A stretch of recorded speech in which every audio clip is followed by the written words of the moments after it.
far as the other big issue that I've been working on this year, so I'm fortunate that Tim is on the committee with me, is the Veterans Affairs Committee, and I was honored to be asked to chair the subcommittee on disability assistance.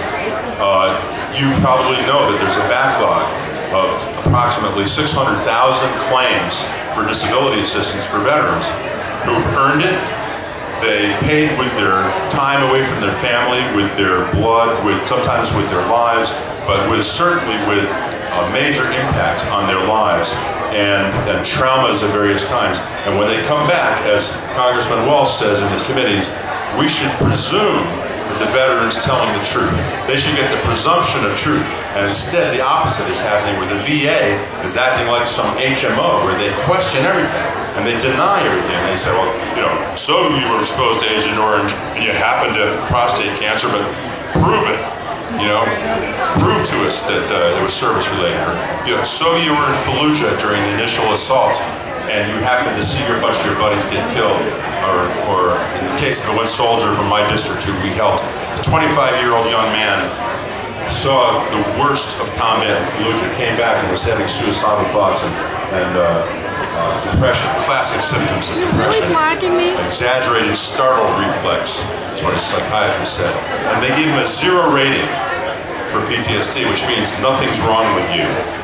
Go home and go about your life, nothing's wrong with you. And this young man was suffering from severe trauma.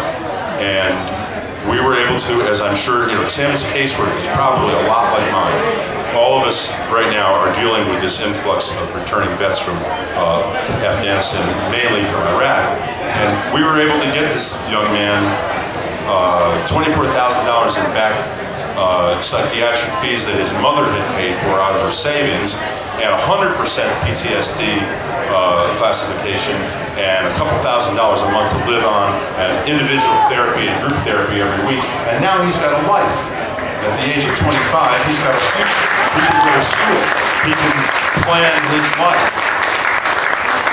But it should have happened, and this is what Congressman Walz and I have been saying, it should have happened by his going to the VA, not by his having to come to me or my staff. I mean, I'm happy to do it. It's one of the things I'm most proud of, that my staff has been able to solve these problems for veterans, or for people with visa problems, or people with Social Security problems. But when it comes especially to veterans, they should not have to go to their congressman. They should go to the VA and get it taken care of.